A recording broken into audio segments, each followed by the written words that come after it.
ओम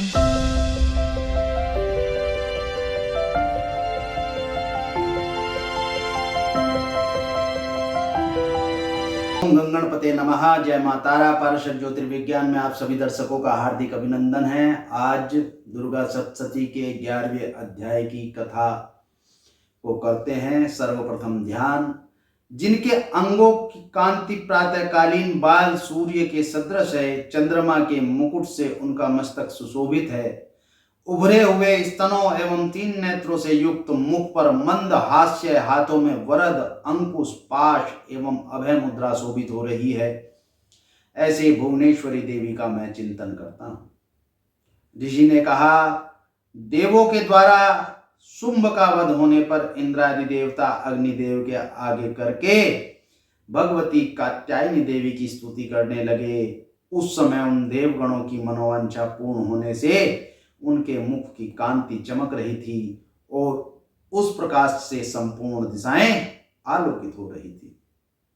देवताओं ने कहा, शरणापन्न की पीड़ा निवारण करने वाली भगवती, हमारे ऊपर प्रसन्न होइए। संपूर्ण जगत की जननी, प्रसन्न होइए। हे विश्वेश्वरी, विश्व का त्राण करो।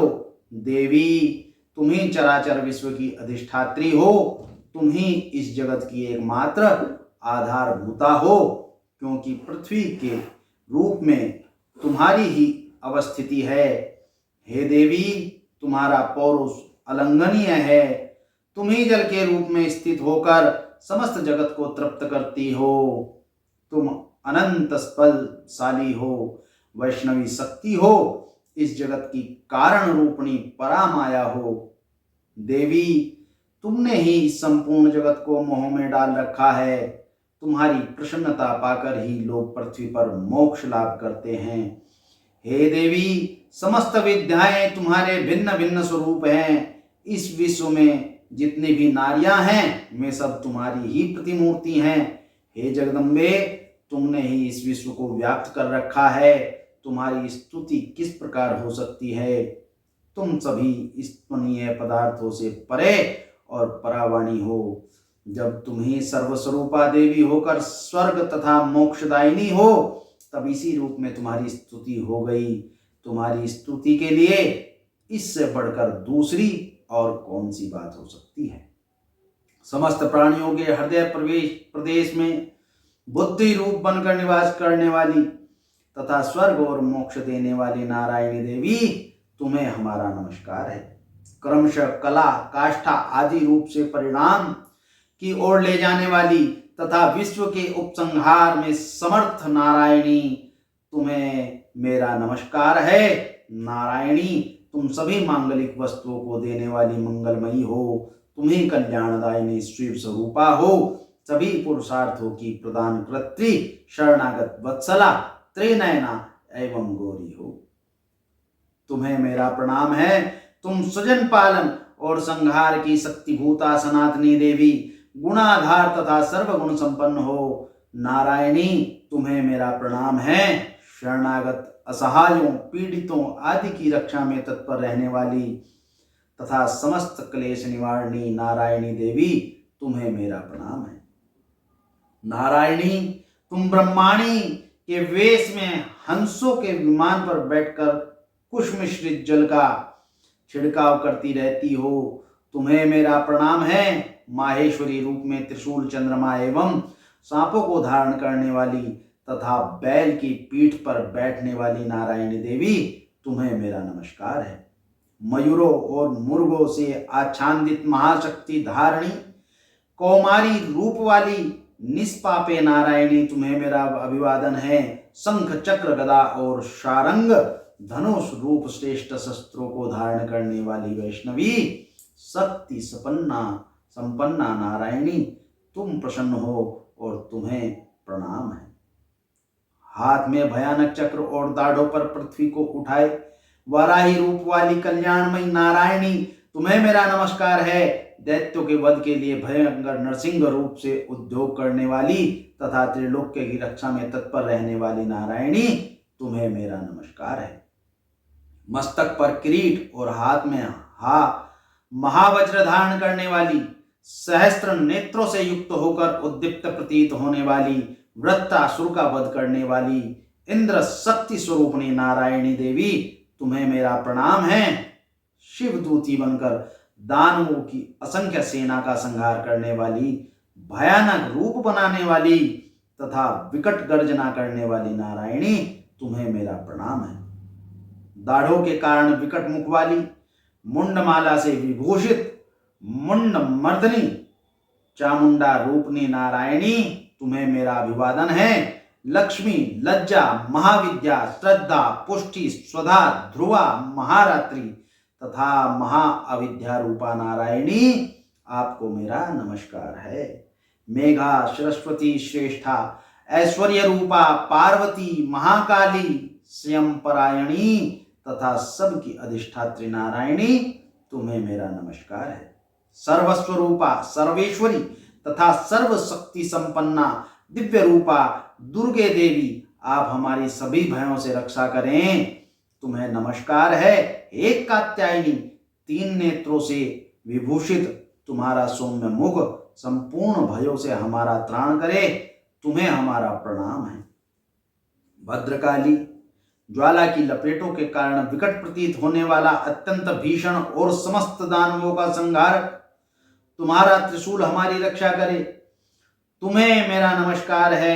हे देवी, संपूर्ण जगत जिसकी ध्वनि से व्याप्त होकर दानवों को निष्प्रभ कर देता है, वह तुम्हारा घंटा हम लोगों का कलुष पाप से उसी प्रकार रक्षा करे जिस प्रकार माता अपने पुत्रों की अशुभ कर्मों से रक्षा करती है।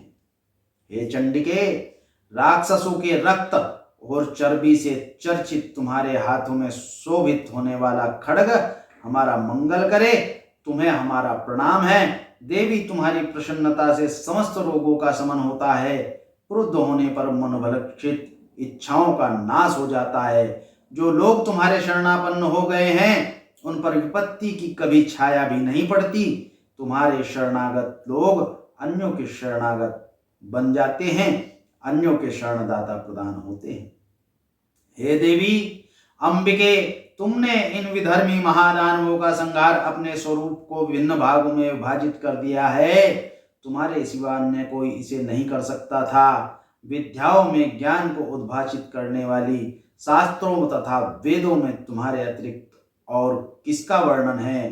तुम्हारे सिवा दूसरी ऐसी कौन शक्ति है जो इस जगत को अज्ञान रूपी अंधकार के कारण आच्छादित ममता रूपी गर्त में सदैव भटकती रहे।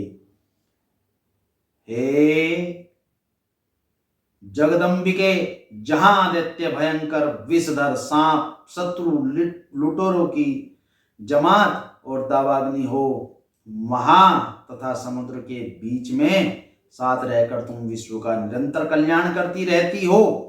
हे विश्वेश्वरी, तुम विश्व की पालनकर्त्री, विश्वरूपा और संपूर्ण विश्व की धात्री हो। तुम भगवान विश्वेश्वर के लिए भी वंद्य हो। जो लोग भक्ति भाव से तुम्हारे सामने मस्तक टेकते हैं, वे निखिल विश्व के आश्रयदाता बन जाते हैं।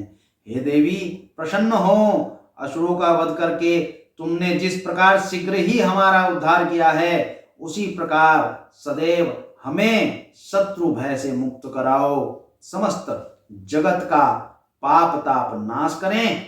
उत्पात एवं पापों के परिणाम स्वरूप उत्पन्न महामारी आदि उपद्रवों को शीघ्र ही निवारण करें।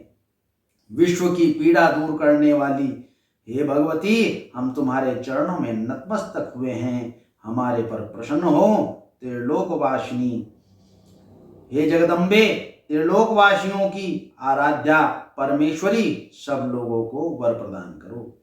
देवी ने कहा, देवो, मैं वर देने के लिए तत्पर हूं।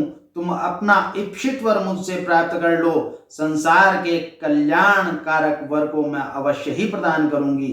देवताओं ने कहा, हे सर्वेश्वरी, तुम इसी प्रकार त्रिलोक्य की संपूर्ण विपत्तियों को निवारण करो और हमारे शत्रुओं का अक्षय करती रहो। ऐसा सुनकर देवी ने कहा, देवो, वैवस्वत मनवंतर के 28वें युग में शुंभ और निशुंभ नामक 2 अन्य दानवों की उत्पत्ति होगी। तब मैं नंद गोप की पत्नी यशोदा के गर्भ से अवतरित होकर विंध्याचल में जाकर रहूंगी और उन दोनों दैत्यों का विनाश करूंगी। तदंतर मैं पृथ्वी पर भयंकर रूप से अवतार ग्रहण कर विप्रचित्ति नामक वाले असुरों का संहार करूंगी। उन दैत्यों के भक्षण काल में मेरे दांत अनार पुष्प की तरह लाल हो जाएंगे। तब स्वर्ग में देवता और मृत्युलोक में मनुष्य गण सदैव मेरा स्तवन करते हुए मुझे रक्तदंतिका के नाम से संबोधित करेंगे।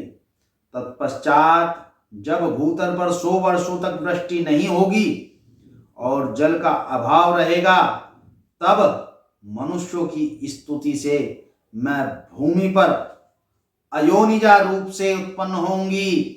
उत्पत्ति के बाद 7 नेत्रों से मुनियों को देखूंगी। तब मनुष्य शताक्षी नाम से मेरा कीर्तन करेंगे। देवताओं, उस समय मैं अपने शरीर से उत्पन्न शाखों द्वारा ही संपूर्ण जगत का भरण पोषण करूंगी। वर्षा न होने तक वे शाक द्वारा ही प्राण धारण करेंगे। ऐसा करने पर पृथ्वी में शाकंभरी नाम से मेरी प्रसिद्धि होगी। उसी अवतार में मैं दुर्ग नामक महादैत्य का संहार करूंगी। इससे मेरा नाम दुर्गा देवी रूप से विख्यात होगा। फिर जब मैं भीम रूपा बनकर मुनियों की रक्षा के लिए हिमालयवासी देव दानवों का भक्षण करूंगी, उस समय सब मुनिजन भक्ति पूर्वक मस्तक झुकाकर मेरी स्तुति करेंगे। उस समय मेरा नाम भीमा देवी के रूप में प्रसिद्ध होगा। जब अरुण नामक दैत्य त्रिलोक में उपद्रव करेगा, तब मैं तीनों लोकों के हितार्थ षटपाद युक्त अगणित भौरों का रूप धारण कर उसका संहार करूंगी। उस समय सब लोग मुझे भ्रामरी के नाम से जानेंगे। इसी प्रकार मैं दानवी उत्पात होने पर अवतार लेकर शत्रुओं का वध करती रहूंगी। इस प्रकार मार्कंडेय पुराण के 6वें मनवंतर कथा के अंतर्गत देवी महात्म्य में वर्णित देवी स्तुति नामक 11वां अध्याय। ओम नमः चंडिकायै।